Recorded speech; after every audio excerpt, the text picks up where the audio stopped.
probably a lot of folks like me in South Austin that trying to get prepared the right way for Thanksgiving. I went down to my local H-E-B on Old Turf. It was packed, but the folks at H-E-B always the best. And that brings us to this year's H-E-B Tailgater of the Year. And for more on that, we welcome in Kaylee Hartung. And Kaylee, we're about to name that H-E-B Tailgater of the Year, but first off, there was competition that went into this. How would you describe that competition? There was absolutely a competition. So H-E-B revisited each of their tailgaters of the game from the past 5 home games of the season. And drum roll, please, the winners are, they call themselves the DKR Tailgaters, okay? Now, turkey, of course, the food of choice today. These guys, they put theirs in the fryer.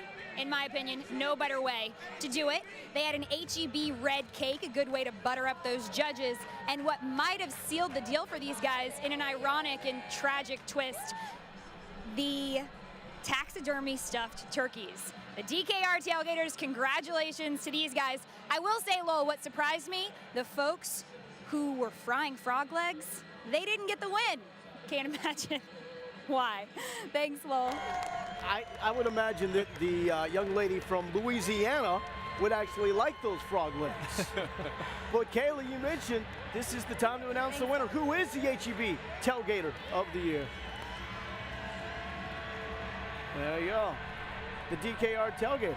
They take it home. Look at that. Hook'em's happy. Hook'em better run. They're cooking up some of that beef. Even though Hook'em, of course, not real. Did you see that bling bling that one guy had on? It was a big chain with the Longhorn H-E-B. That was some major bling he was rocking. See, I was focusing more on the food. Sure. We're in what we call the queen left set, which is the fullback offset to the left. We have our receiver, Kwame Cavill, who's going to come in motion, and my best friend and wide receiver, Wayne McGarry, is on the other side. So take it over, Chris. All right, Ricky. Major. Down. Sit. Hike. So it's just a lead play, like I said. Fullback here, pins the linebacker. I'm running here. Kwame Cavill cracks down on the safety, leaving me the corner. Great job, Kwame. Corner comes up.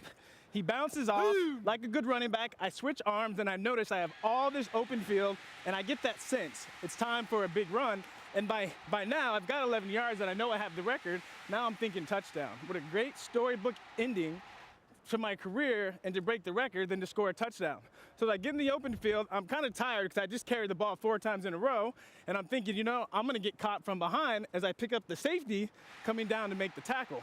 But lucky for me, great friend and great wide receiver, Wayne McGarry, comes over to make a big block for me. I set up the block, I slip underneath, and there's one more defender I have to take care of. He jumps on my back, too little, too late. I cross the goal line, touchdown.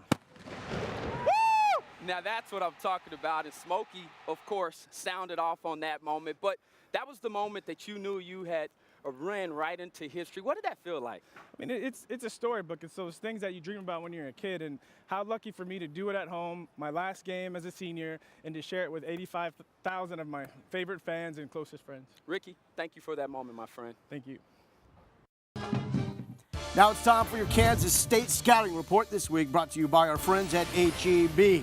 Oklahoma, really Kansas State on the national stage for the first time in Norman. Keep in mind they lost to Oklahoma by 41 points in Manhattan the year before. K-State wins a turnover battle 3-0, taking points off the board for Oklahoma and putting them on for them. Gerald Childs fumble for a touchdown. Ty Zimmerman with the pick. 7 plays later, Colin Klein putting Kansas State up 17-13. John Hubert, 130 and a touchdown on the ground. K-State outrushes Oklahoma 213-87, and they win 24-19. That is when they became a team getting some of that national championship type of buzz. Then they went out and they absolutely pounded the Kansas Jayhawks, as people usually do. Then they went on to take on Kansas State and Iowa State October 13th. Look at this, Jared Barnett. What's going on here? Jared Barnett and the Cyclones, they got the 14-10 lead. McCline was more than Iowa State could handle. He outgains the Cyclones by himself, 292-231. Wildcats dominate time of possession. They had the ball for 41 minutes. It's a 60-minute game. 41 minutes. Come on now. Kansas State wins 27-21. They're perfect, but everybody says, oh, perfection comes to an end in Morgantown. No, it did not. Instead, Colin Klein, close to perfect, and he showed up Geno Smith. 19-21, a career-high 323 yards, 3 touchdowns, no picks. You want some rushing touchdowns? I got 4 of them, says Colin Klein. How about the K-State defense, too? Held WVU to 243 yards, picked off Geno Smith twice, ending the longest streak for passes without a pick in NCAA history. And you got the Red Raiders. It was a game in the first half. It really was. Not after that, though. John Hubert, 2 touchdowns. K-State up by 3 at the half. Second half, this is what I'm talking about. They outscored Tech 42-14. That's a lot to a little. That'll finish off a game. It did. It did. And K-State has that type of ability on offense. Slower pace, but they score a lot. And there's Arthur Brown, the judge, with the pick 6. 8-0 for the first time since '99.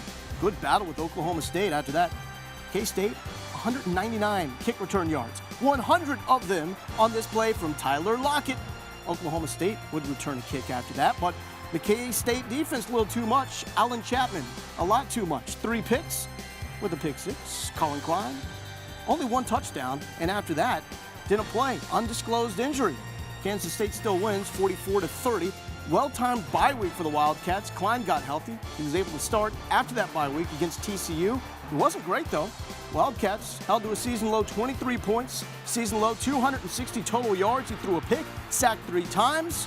They win 23-10, so all is well. Number 1 in the BCS going into this road game against the Baylor Bears.